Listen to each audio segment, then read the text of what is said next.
once again for joining us on Sly Media. Remember, we are also live streaming to other social media platforms. What you need to do is just to like that page so that every time we go live on air, you'll never miss some of these entertaining but very informative program. What you just need to do is to click the like or follow button. Remember, we are also on Twitter, Instagram, LinkedIn, and visit our YouTube channel and Facebook page as well. Munoza kuti pano pa Sly Media tinopinda munzvimbo dzakasiyana siyana. Kana mine zvamunoona kuti zviri kuitika kunzvimbo kwenyu, makasununguka kutifonera kana kuya ku inbox motumira message kuti kuno kuri kuitika zvakati. Hatisarudze kuti izvi ndezvakati azvibude, aiwa. Kana vachitaura vanoti Sly Media ichangani bag, munoiswa zvese, mugowana zvese, tigotumira kuvanhu sekutumirwa kwamunenge muchiitwa kamagrocery nguva ino yeChristmas. Nhasi inyaya yatinoda kutaura nezvayo. Nhasi inyaya yanetsa yatinoda kutaura nezvayo ipi? Aiwa, nyaya yatinoda nezvayo nhasi inyaya iri very educative and informative. Asi tisatatanga kutaura pane zvenyayayo, rekatimboudza kuti guest ratinaro pazuva ranhasi ndiani? Apostle Monalita, makadi. Ndiri pangu makadi. Aiwa, tinotenda. Vakaona ngatoziva kuti mudzimai akagara padhuze naRobert Tafumani anonzi. Okay. Ine ndinonzi Apostle Monalita Swanda. Yeah. Apostle Monalita Swanda. Apostle, munhu angozvarwa indonzi Robert Tafumani ame journalist. Ndakada chikoro ndakaita zvejournalism. Imimi mai Swanda makazvarwa mchinzi Apostle Monalita Swanda. Trauza kuti Monalita ndiani? Okay, all right. All right. Monalita is an apostle, a counselor, a teacher, a businesswoman. All right. Satenda ku business. Kuti munhu azonzi apostle, unenge wasvika pa level yakaita sei? Ndokuna mugere mangwana panapa ndataura kuti munhu ari kutaura pamberi penyu nhasi ndi Apostle Robert Tafumani. No, azviiti. Okay. Zvine channel azvo and zvakudependa necalling iri mauri. Magifts ari mauri kuti anoqualify here kuti uwe an apostle, a prophet, a prophetess, and a pastor. But these days vanhu vakungozvipa matitle. Ngona kuti title yaari kufarira ndeipi? Akutongomuka akunzi prophet. Haana kutomboenda kana kuti kuBible college, hapana akamuordaina. Nekuona zviri maari kuti this person and is not an evangelist, and is not a pastor, is not a prophet, and is an apostle, and saka vanhu vamwe vakungozvipa handiti matitle, handiti so inini I am an apostle, handiti nekuda kwemagifts acho ari mandiri, handiti zvinhu zvandaisaziva ndaitonzi pastor kutanga, handiti right sekuqualify kwandakanga ndaita kuBible school, handiti but nekufamba kwenguva uchienda kune mamwe maministers of God, handiti vakatungamira basa iri mberi, ndokwandakazoudzwa kuti no, you are not a pastor, you are an apostle. Nekuda kwemagifts ari mandiri, nhasi ndogona kumuka ndichiparidza, handiti mangwana ndinogona kungomuka zvezvo kutomboti munhu auya kuprayer line, handiti ndinogona kutongotanga nekutombomuticha kana kuti kumukanzela, depending nekuti maangels aripo patime yaasvika munhu, handiti pa1-on-1 neni, handiti ndeichi ndogona kutotanga kutomboita counseling nemunhu otozotona ndakumuti right chigadzirirai takupinda kune zvamafambira ndakutotanga kumuprofesai, handiti munhu angona kusvika painewo maangels eteaching ndakutomboticha, handiti then tozopinda maangels eprophecy anenge auyawo patime iyoyo, handiti saka ndezvezvo kuti sometimes unogona kutosvika ndiri munhu anochinja handimiri panzvimbo 1 nhasi tinogona kutosvika tigoseka tese mangwana unondoona ndisiri mumudhi yacho patori nemaangels ari kutongoda chete kudeliver kubvisa madhimoni mukati mevanhu, handiti asingadi mafanisi. Saka ndo zvinozoita kuti munhu unzi iwewe pako ndepapa. Okay. Nekuda kuvanenge vaona nemaziso emweya kuona kuti no munhu gift iri maari. she's not just a prophetess, she's not just a pastor, she's not just an evangelist, she's an apostle, or he is an apostle. Ati mazana manje muna anongomuka oti danzo wa izwi richinditi wa a prophet, but it's a topic for another day. Yes. And for counseling, what are the challenges are we never achiti apostle ininika ndibatsiri apa? Right, pa counseling ndikusangana nevanhu muma relationships nemuma families, kuti vanhu vari kukonana muma families zvokutopedzisira vana vemunhu umwe chete vasingachaonani, vasingachakwazisani, vasingachatombokommunicate zvachose, kuti munhu akuzvimirira ega, munhu ari kuzvimirira ega.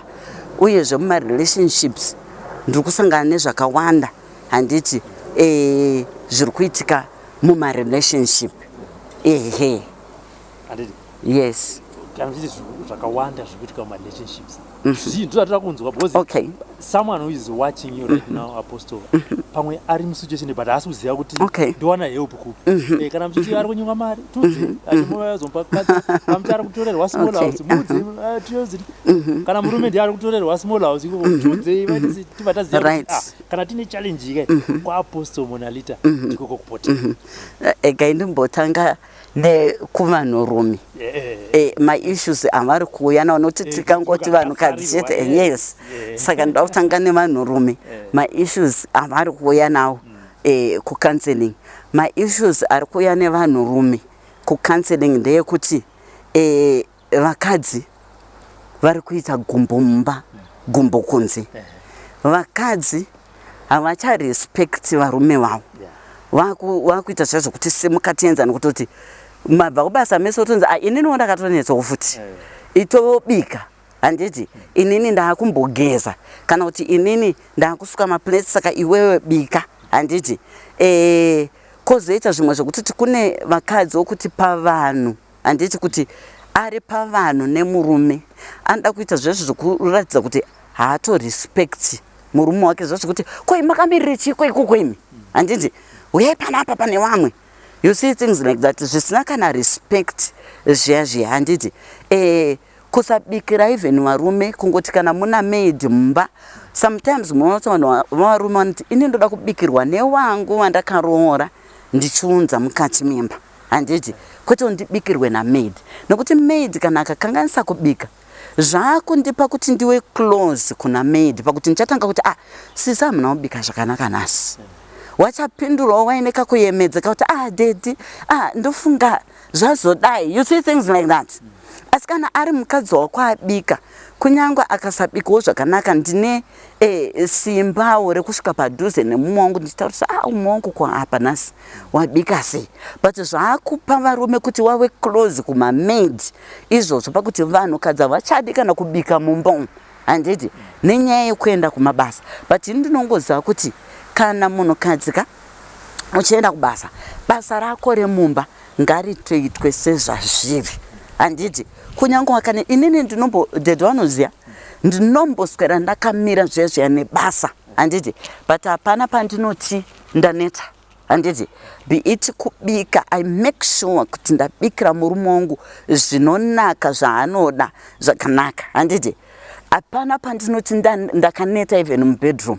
I have to satisfy my man handiti saka ukaona murume achitaura kuti mukadzi achitaura kuti ndakaneta mukubikira murume wake mukuita zvese zvinodikwa mubedroom ndo zviri kupusha even varume kuzobuda handiti kunze nekuti hakuna ina handisati ndambozviona murume wangu anogona kutouya ega kuona kuti nhasika mukadzi wangu aswera ari extra busy ega ndingopindawo mukitchen handiti ticheta nyaya dzedu tichitoseka handina kumutoma handina kumudaidza anouya takutomiramira handiti unoda ndikubatsire papi handiti ndototaura kuti sanokatai kana kuti zvakati makerotsi chinyi handiti cabbage zvatiri kuda patime iyoyo takutobatsirana handiti saka iye kuti ndakaneta handiti ndo inodzoka futi ndakuona vakadzi waakuuya futi kucounseling handiti murume wangu handiti haachabatiki mumba.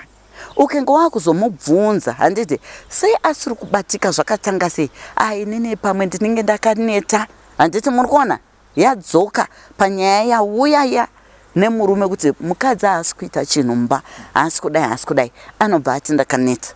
Handiti saka unozoona futi munhukadzi ari kuuya murume haachabatiki, akuuya kumba midnight, akutozoti abeta hangu ndiende kada guta ndambobikirwa samwe ndozoenda hangu kumba inoenda guta ndongosvika hangu ndobva ndatonara, nekuti mai vaya kumba uko havadi kubika, havadi kundiitira chimwe chinhu, kubedroom kwacho vanenge vachiti futi wakaneta. Handiti muri kuona? Yes. Saka ndo dzimwe dzenyaya marelation. Kozoti imwe nyaya ndakudzoka kuvanhukadzi yavari kuuya nayo, kunewo varume vasiri kuchengeta vakadziwo zvakanaka. Basa nderekukomenda vakadzi vepasocial media vanenge vapfekedzwa nemakambani, handiti nemaboutique shop avanenge vachiadvertisa, handiti saka vanenge vachikomenda, handiti akachena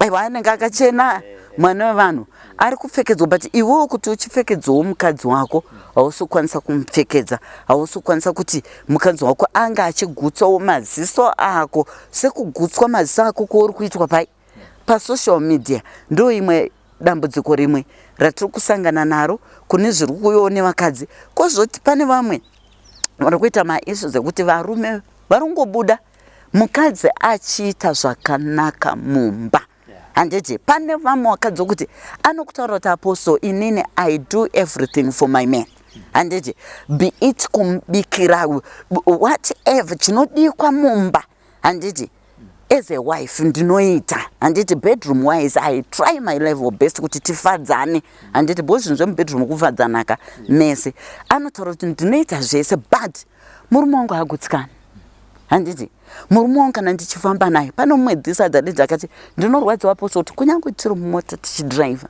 nemurume wangu haapfurwi nemati anotiita kunge tichaita accident ari kutaritsa madress, handiti saka munoona kuti chinhu chakadaro icho chinorwadza muri mumba, handiti zvinotoredza kuti umwe wako haasi kugutsikana newe.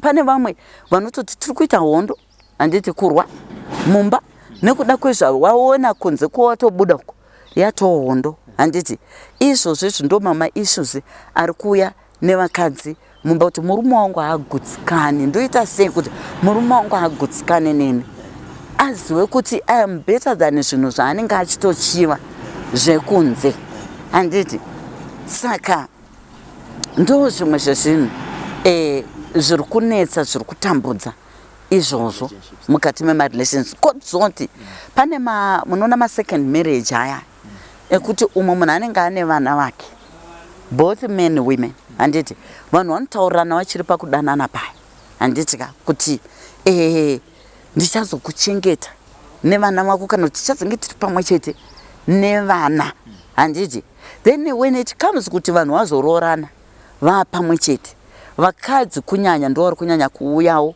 nekutaura uko kuti murume anotanga kuti vana ngavaende kuna mai vako, vana ngavaende kana kuti kune hama yako ningi, handiti tozongopota tichiwavhizitira kuya. Asi apa vanenge vataurira mukadzi anenge achagara nevana vake achikudza vana vake, handiti muzvakanaka, but ozoona kuti vamumba angoiswa ring nemurume, murume atanga manje kuchiti right, vana ngavaende kuna mai vako, vana ngavaende kana kuti kuna hama dzako kana kuti kuna hama dzababa vacho, handiti things like that. Pakutotanga kutorwisana mumba vanhu vachatowirirana.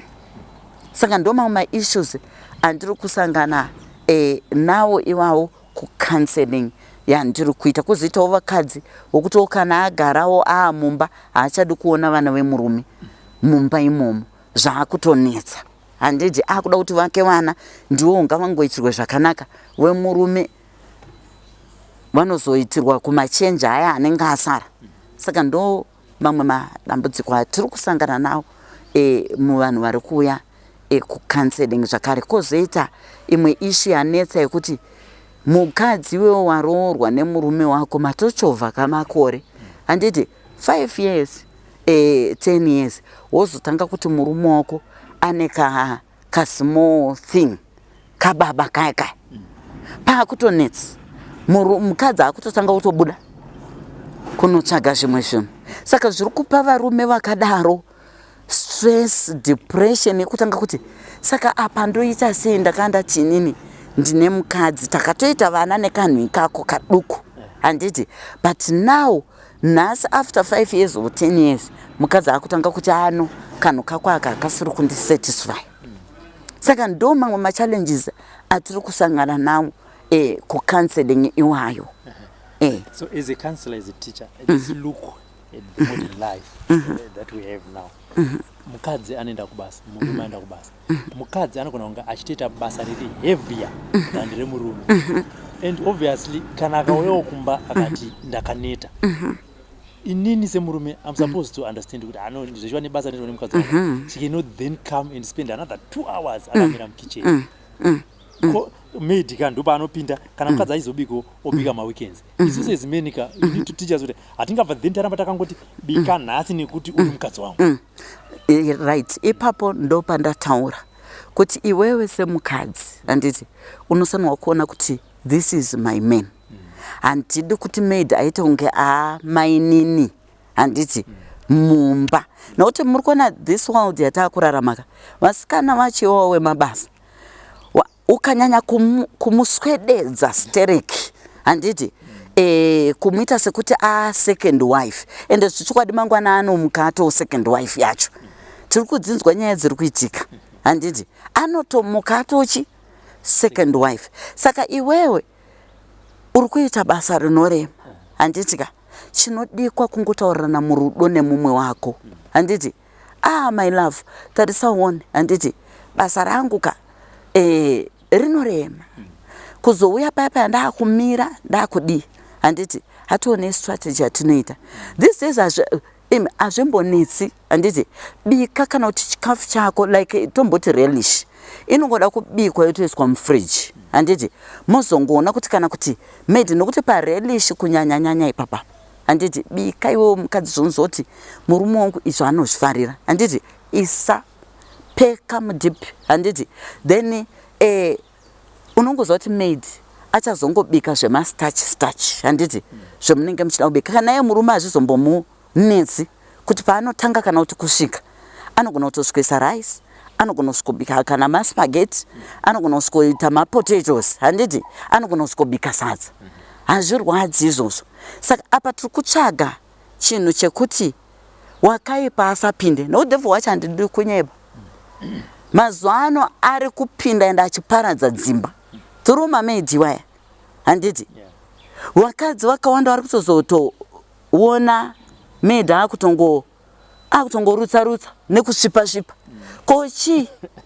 kochi maid anombotanga achanyeba ndeye mukomana wangu but kuti abve pamba paya ariziva kuti nhumbu ndeye pano pamba handi muri kuona saka toda kutraya kuzvaavoida kumisa misha because munoziva kuti pane misha iri kungoputswa so zvinorwadza nekuda kwemamaid handi muri kuona nenyaya yekuti maid anyanya kupinda kuti mubedroom ari kupinda mukitchen ndiye anenge akamira handiti kuwacha handiti ndiye ari kuwacha pane vakadzi vari kuwachisa mamaid mapenzi evarume wavo murume ngaadzizwe kuwacha pendi yake handitozivi nevakadzi vachiri kuwacha mapendi evarume kuita kunge ari kuwachira mwana muchechi nekuti isusu vana vedu chaiko achitotanga grade 1 takutomudzidzisa kuti pauri kugeza pendi rako ngaribva raite sei rawachwe saka murume mukuru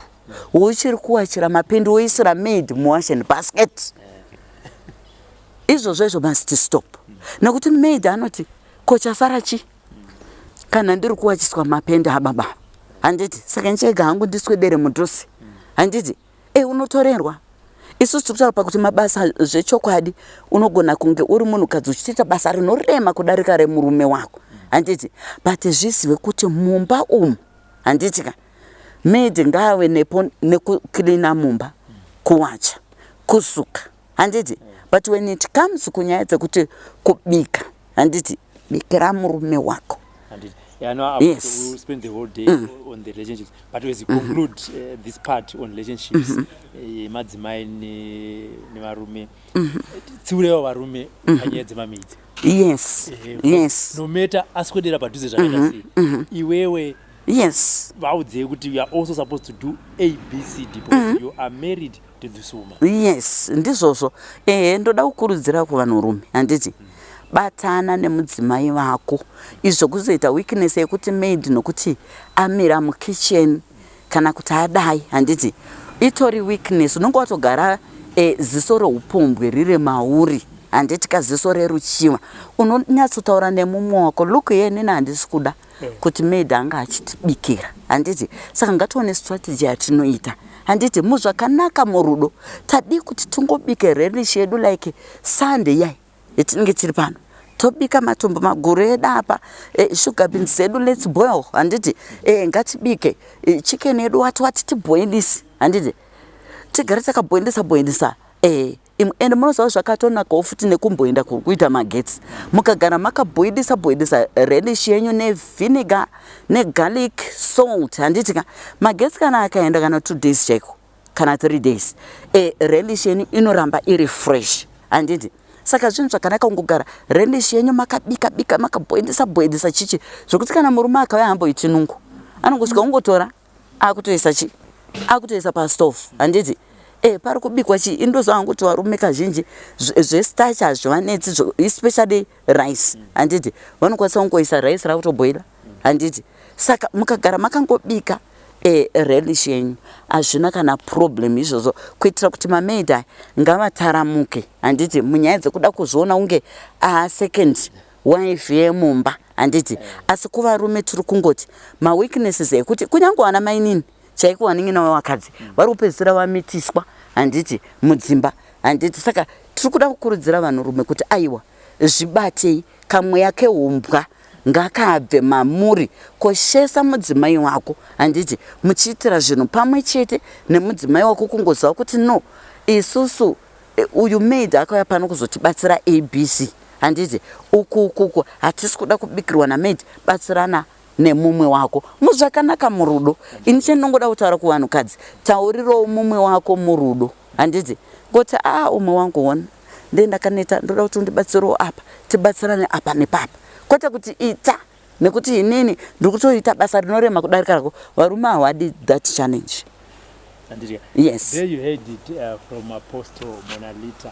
I know there are a lot of issues and challenges in many relationships, but for now, let's keep it hold. It's a subject for another day. It needs a whole program on its own. For now, we are going to talk about Christianity and African tradition. Apostle, what's the relationship between the two? Is there a conflict, or we got it wrong from the beginning? Conflict hapana. Ndingati in the spiritual realm hapana conflict anditi but physical ndo patiri kuona pane ma conflicts ipapo handitika but in the spiritual realm zvinhu zvazvo zvinofambirana hand in hand handiti nekuti in the Bible it was written honor your father and your mother kuti mazuva ako awande panyika handiti it was a deep parable Mwari yavaida kuzama kuudza vanhu kuti imi vanhu kana maakundinamata maakundiziva ibva mazuva kuti hakuna akaita zvekudonha mudenga mese makabva through madzinza enyu handiti saka usazoti nhasi wewe mubereki wako afaka radhimoni handitika mubereki wako ndiye akuzvara akukudza akurera azoshayika nhasi ratoo dhimoni. Hatina mati midzimu tinokudza midzimu yedu tichitenda kunamata kuna Mwari wedu musiki wedenga nenyika, the king of universe handiti saka ndo pari kurasika pari kuita conflict ipapo conflict iri kubva panesu isusu vanhu manje tisu tiri kuziva tiri kuverenga magwaro kuti zvenyu kuti vanhu kuti muti zore madhaka imi mana apostle imimi munomira kumberi kwedu apostle papa bishop reverend ndo vanotanga kutudza zvamuruda kuti zora nazvo kuti ava avasisiri baba wako namai vako exactly baba namai vako exactly mudzimu wao uri kutera aisisi ndimunotipa ma teachings exactly amusi kunyeba ndo zvetoda kuzama kugadzirisa nyika hanzi nyika inogadziriswa nevenhu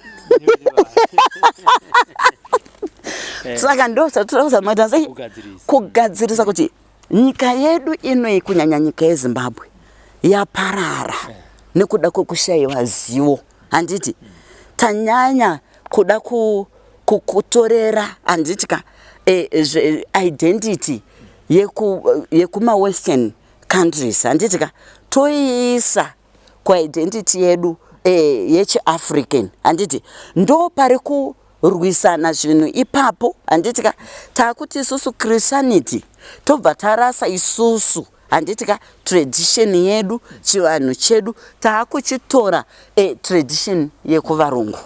Handi muruzona ndo pari kurasika, ndo pari kubva kurwa kwese ipapo. Handiti vana papa handitika tongoti ministers of God as such. Handiti tiri kutaura isusu kuti ngatidzokerei apa pa drawing table apa.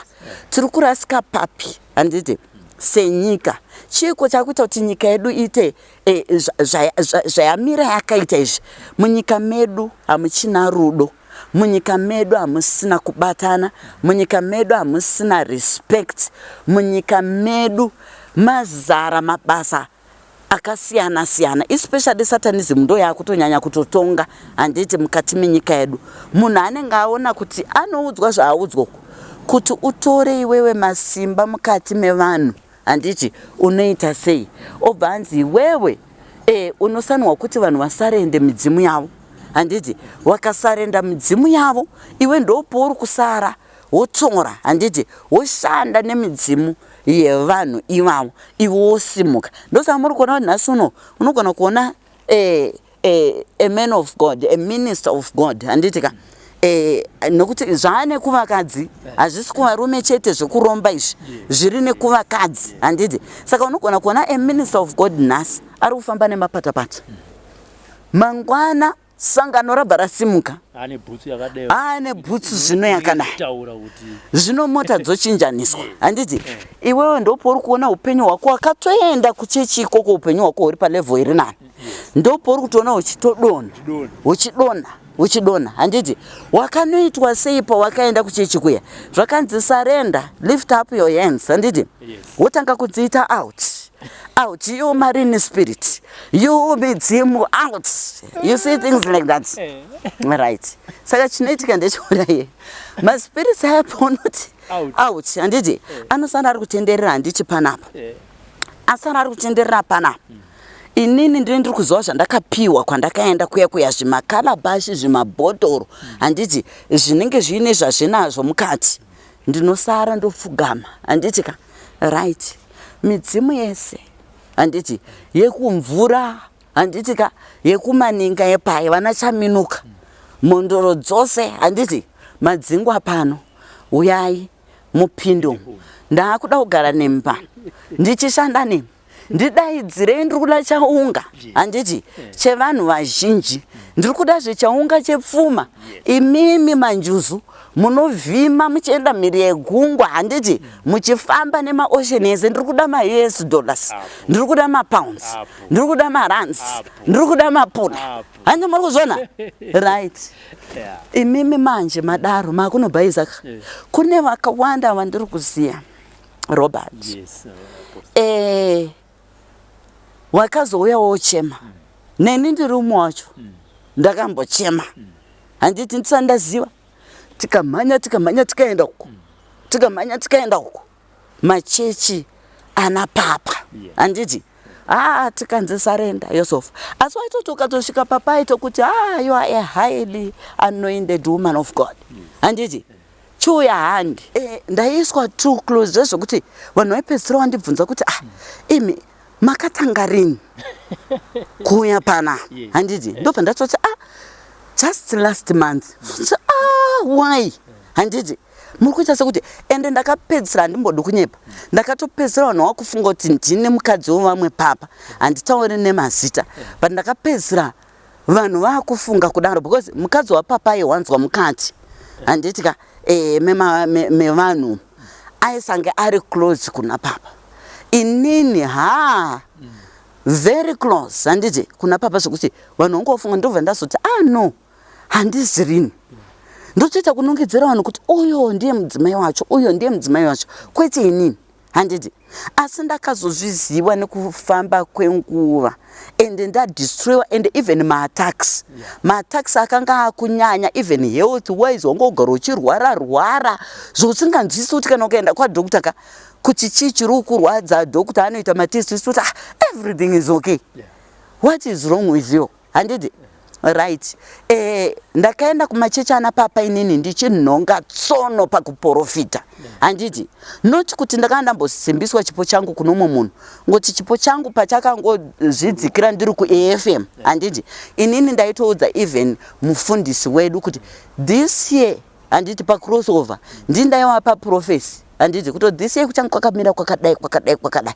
Handiti iwo wozomira awozoudza chi wozoudza chechi kuti gore rine zvakadai. Handiti ndakaenda kwana papa uku ndichinhonga tsono handiti yechiprofita but kungondidai chant fire handiti ndakatanga kuona kuti hapana manje ndikuzonyepera vanhu haandigoni ndakabva ndambomira ndaititi zvezvo kuti munhu akauya ndoti taurai zvamawinga handiti mawinga iwana ukatanga kuti imimi tikuzivaika muchinyatsonhonga tsono pachiprofita ko chii chaakuitika ndati handitombozii pandakaenda paya kumaguest house handiti handichazivi zvaakuitika inini handichati munhu akauya so ndototanga kutopiwa profesi yake saka ndakutongototi munhu atauri bhozi handiri kunyebera vanhu ndozofamba nichisekwa kuti wazviwana kupi zvawanga vachitaura saka ndakazoti ndazoendawo kuno mumwe munhu akanditi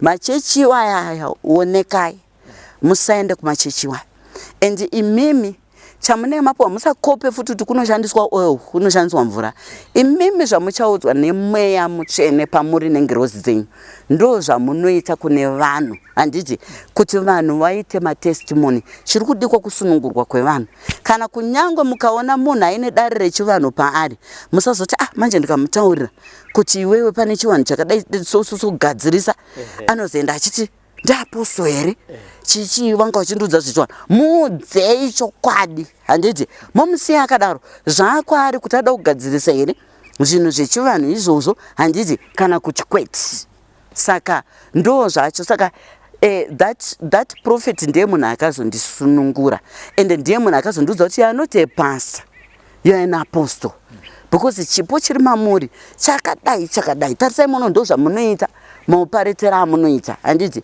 you are an apostle saka ndo pandakatanga kuzodaidzwa kuti apostle Monalita ipapo kubva paupasta.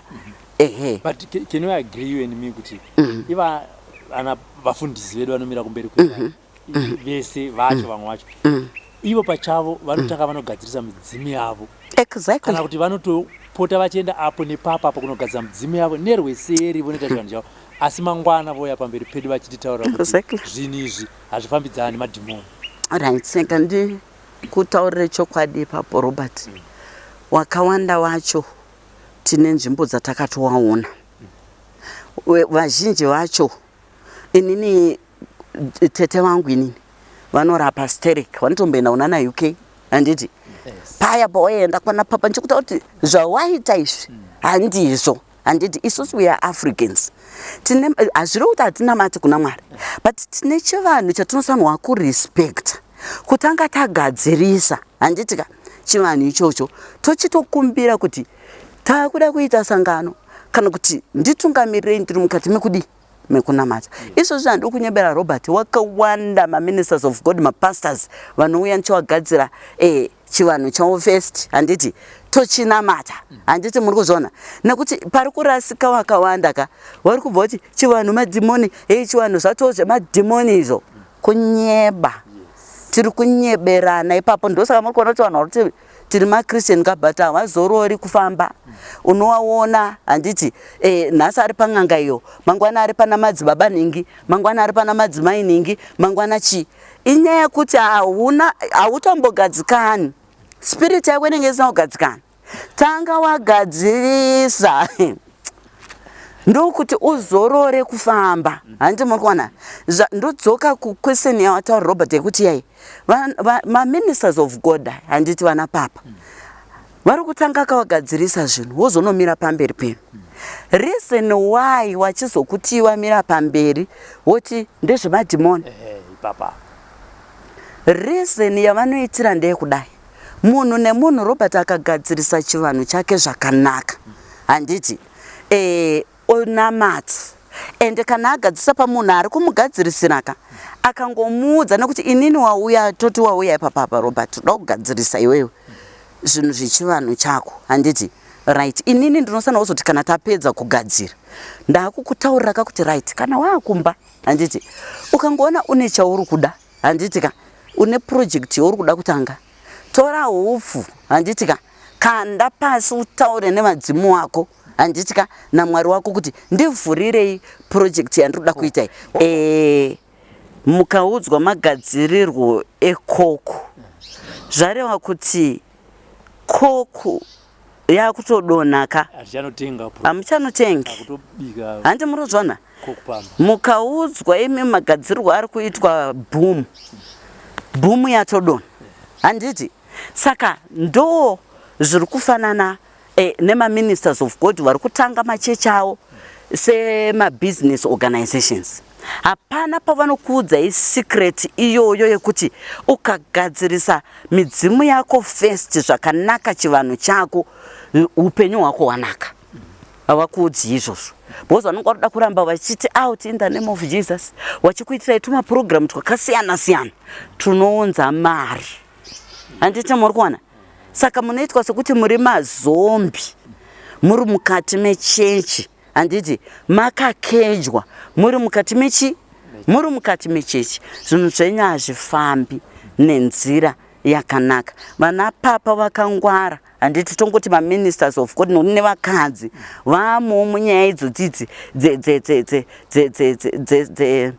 dzema-cows handiti. Ningirikini chinhu chinoitika ndechekudai vane vanhu vavanoti initiatei mukati mesangano vanonzi varambe vachipupura ukuru hwaMwari, asi vanozvo hapana ukuru hwaMwari hurimo, asi vanenge initiate kuti varambe vachitaura zita rawo. Ndosaka muchiona kuti vanhu vanokwanisa kurwira papa kana kuti amai vavo vesangano havanambobvira vakarwira Jesu. Jesu anotukwa zvekuti mumastritsu asi hapana paunonzwa kunzi pane vanhu vakamborwira Jesu. Asi kutonzwa kuti kuna vanhu vakatemana vachirwira papa vavo kana kuti vachirwira madha vavo vesangano. Handiti muri kuona vanokwanisa kurwira izvozvo kuratidza kuti hapasina umwari huripo, kwakuinitiatwa kwevanhu, kwakubrainwashwa handiti kwevanhu. Handiti muri kuona? Saka ndo nyaya yamuri kuona kuti vana papa nana mai vemasangano havasi kuda kuudza vanhu chokwadi. Handiti muri kuona kuti aiwa nekuti ivo pane vamwe ndiri kutozototi Robert retso iri mazonyanya vane munoona full regalia yechivanhu yavainayo. Handiti ndotozoti aiwa muri pastor kai handiti apa manyanya. Handiti muri kuona muri pastor madii kuti retso iri endai munozorodze kumvura, iyi ndiro yemuti nenhekwe endai munozorodze pai kumvura. Chisaraiwo neaya makalazi ekuti kana mubhaibheri arimo handiti makalazi iwayo iri retso iri munhu uzoti kuti kwandakagadzirwa. Handiti muri kuzviona? Ndakanzi ndinge ndiine zvese. Mapastors vanawo machira mati mamboona here kuti dress code vanhu vanodai vanovharwa so dress code Robert inoitwa kana nema-ministers of God. Handiti kana vane maprogramu avo masunday service maprogramu avanenge vachitarisai muona kuti gold inenge irimo, iwo chinzi gold yako yowo inayo kumba hanzi huya tipise. Handiti vanoti gold, vanoti purple, vanoti grey, vanoti white, vanoti green, handiti blue. Handiti muri kuona ese makalazi aya ndeekumvura. Handiti vanenge vanawo. Handiti makalazi aya arimo mubhaibheri. Handiti but ndeekumadziva makalazi aya. Handiti right. Iwo unozoona zvino vanenge vakapfeka masutu ane makala anenge ari kumecha. Then vanhu havazvioni. Inanomboda kunyebera Robert. Ndakati ndichitanga kuenda guest house yevamwe papa. Handiti Friday yachona ndakaramba ndichinzi izwi rairamba richidzoka. Zvantarisa dressing yakapfekwa chi napapa. Handiti right. Inge iri shirt yakanaka. Handiti netrousers racho. Then dheko yenge irimo manga mune black, red, white. Handiti ndo dheko yenge iri papi iri imomo neblue. Handiti right. Ndobva izwi raramba chiti tarisa machira edheko. Tarisa dressing. Handiti ina papa. Shirt ya papa ranga ritori jira reretso chairo. But rakaiswa zvima designs zvokuti iwo kana ndosaka tichitaura kumana vanokumbirirai mweya waMwari ufambe nemi. Mwari vanokujekesera so. Handiti kuti tarisa one.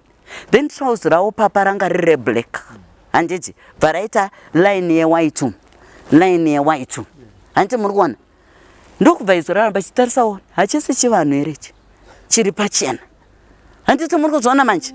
Asi munhu asingazivi iwe unochinzi makala aya edheko esai ndechivanhu esai anofambirana nechivanhu aya makala aya.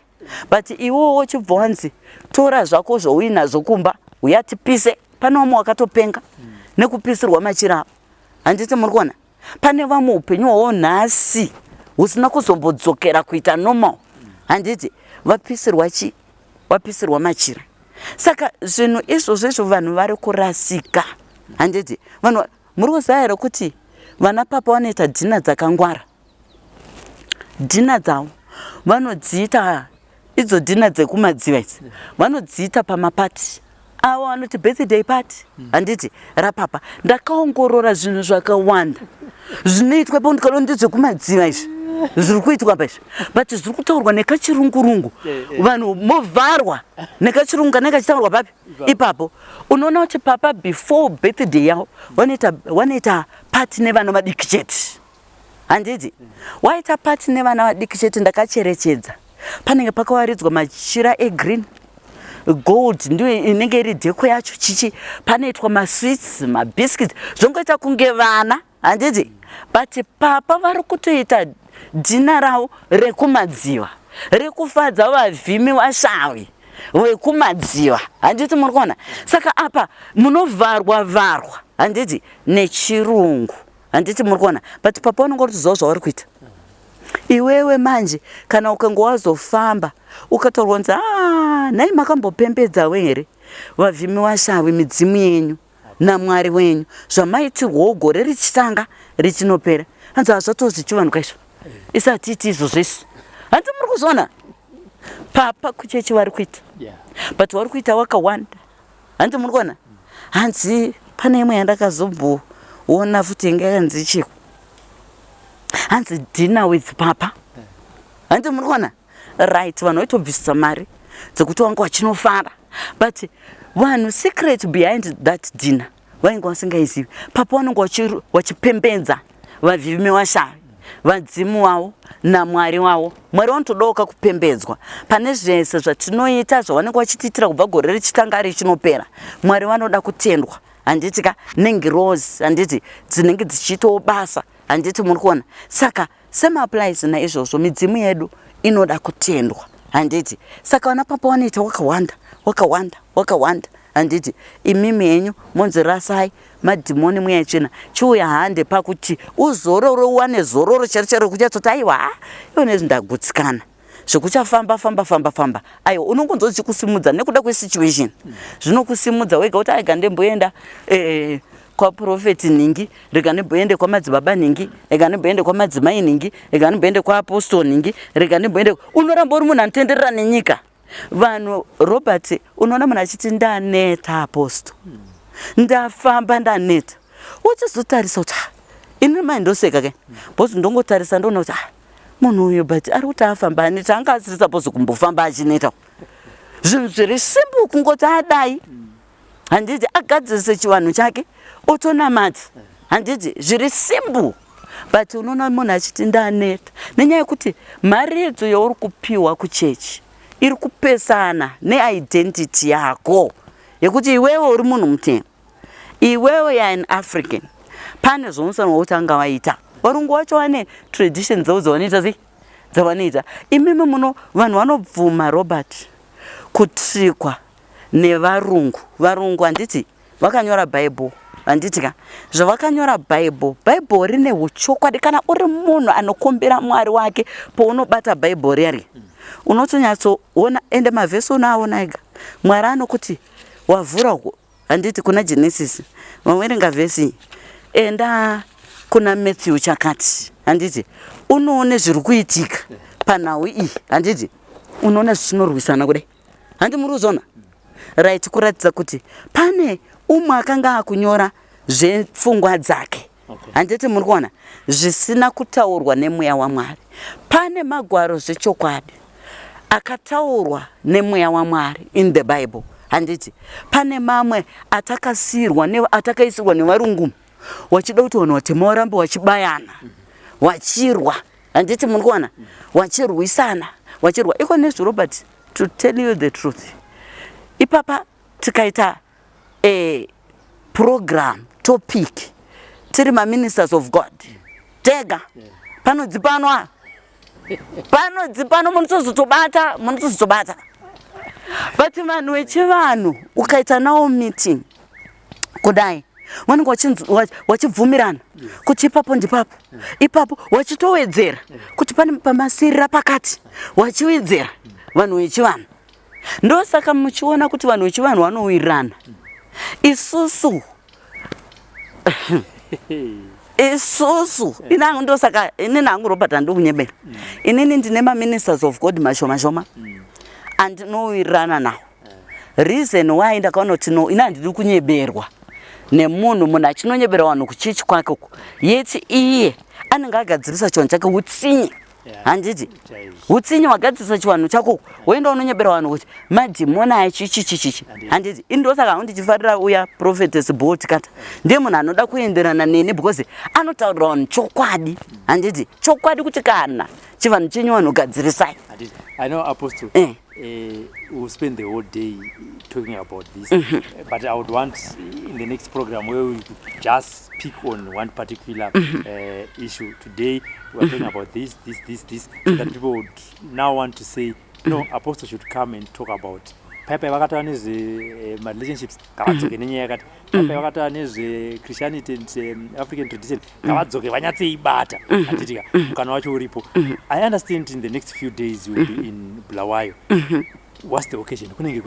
Okay, right. Kubulawayo tine program yema 1-on-1 and it muswa 2 December, 3 December, 4 December.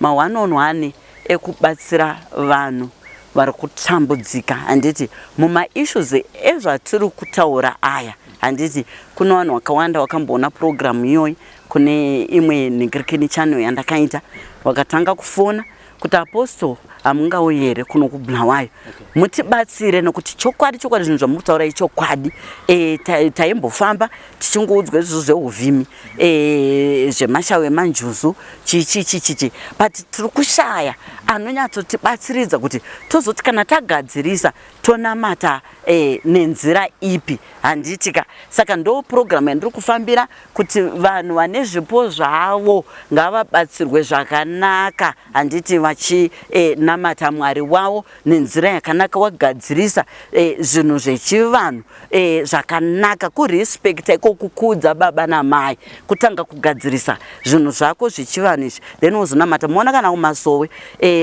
kwainzi hanzi baba Johani wakaudza vanhu kuti tangai magadzirisa zvinhu zvedzinza onekai madzinza enyu in other words waiti tangai magadzirisa handitika zvinhu zvemidzimini zvakanaka mochiuya monamata handiti pasina zvinhu zvokuti mangwana uchaita gumbomba gumbo kunze nhasi uri pang'anga inokuti vanhu vaakurombeswa nenyaya dzokuti ari kuramba achifambira chinhu chaasiri kunzwisisa kuti kuchechi zvanzi madhimoni handiti uko akatso pamwe akarara pano montorota pano montoto Apostle ndiri kuramba ndichiroteswa zvinhu zvechivanhu ndiri kuramba ndichiroteswa zvinhu but kuchechi kwandiri kuenda zviri kunzi madhimoni ndoita sei handiti muri kuona saka ndo pamaiona kuti even wekumasowe wainzi tangai manogadzirisa chivanhu chenyu muchiuya moita sei monamata. Ndosaka muchonoti kana kumasowe waiti bhaibheri munya isusu tauda kufambirana nezvatinoudzwa nemweya handiti panguva iyoyo, but bhaibheri isusu hatisi kurirasa nekuti rine humwe huchokwadi huripi hurimo hunodzorwawo vanhu pakuita kwavo handiti kusina kuzomira zvakanaka kwokuti munhu ukamuvhurirawo bhaibheri aiwa anogona kudzoreka nekutendeuka handiti ka through bhaibheri handiti. Yes. Yes. So you can also give them your contact details because wakazondifonera ndibva ndati kuno kundo kwatiri kuitirana apostle sanoti contact details abve mumuromo menyu. Okay. Robert number yawatipa kai asiri. Okay. Right. Phone number dzedu prayer line it's 00 263 786 547 794. But vara program ya apostle pane nyaya yemwe yamataura ka inogona kutasa kunamata mazuva rotera zama mamshora nyaya yemachira yamakala yakanani vanaona ndakagara muchechi kwatinendoko ari kumashure unza akadai riri blue richibva neko regold richibva neko inosangana apo richibva zvadai tidzidzisei apostle kunamata tichivhara pakuti aiwa honge ndizvo zvatataura asi tinoda kuti kubva nhasi mubva maziya kuti ngatinamati tichidai tichidzidzawo zvakadai kuti moziva ndikangoenda kuchechi musa ndikangonawo tiri baso kana matati chipo changu chakutotorwa zvaitwa ndakadzidziswa naapostoli aya machira ndoramba kuti ndakatogara ipapapa saka tidzidzisei paapostoli kuti aiwa ndo zvatataura ndizvozvo asi ngatichiitai zvakadai kuti tizive Mwari tigokomborera. Okay, right. Zvandataura ndizvozvo pamusoro pemachira ayo kuti machira echivanhu nemachira akanyorwa mubhaibheri handiti zvinongofambirana. Ndosaka ndati inini in the spiritual realm hakuna conflict iri pavanhu isusu handiti right. Saka machira ndosaka muri kuona kuti machira ari kufambirana handiti kuchivanhu kuchechi handiti. Saka machira iwaya aya handiti ini ndongoda kuti pamunoona machira muchechi handiti hana dzenyu ngadzisarowe asi kuti chitozudza kuti inini kubva nhasi ndakutotangawo kugadzirisa zvinhu zvangu handiti kana wakamboudzwa kwawakaudzwa kunzi tenga jira reblue tenga rewa enda unoritenga haasi madhimoni wogadzirisa chivanhu chako zvakanaka. Tanga kugadzirisa chivanhu chako zvakanaka wonamata uri free handiti. Inini handokunyepa Robert ndakamboita zvizvo handina kana chandaibhilivha ndaibhilivha Mwari wangu chete kuti handiti but zvinhu zvikazondipira handiti ndikazodzoka kuvanhu vaiziva kuti gadzirisai apa ndokuti munamate zvakanaka handiti muri free. Iko zvinezvi ndinonamata zvakanaka ndakasununguka Mwari wangu wachinditungamirira handiti muzvakanaka. Ende izvozvo ndisati ndapedza izvozvo zvokugadzirisa chivanhu Robert zvinoita kuti urombwa mukati menyika huite ushoma. Wadzimu wanongokukomborera yes wakachena usina ropa mukati. Yes. Mazvinzwira mega handina chekuwedzera kana kubvisa uku, but this is not the last, this is the first. Today we are introducing Apostle Monalita and by public demand. What you need to do is just to click that button, subscribe, follow or like, so that whenever she is here you will never miss some of those programs. She's a counselor, she's a teacher, she's an apostle. So out of all those you cannot miss one. You will have one that will take you somewhere else. For today, on behalf of our crew, my name is Robert of Money. Join us in the next program. For now, bye-bye.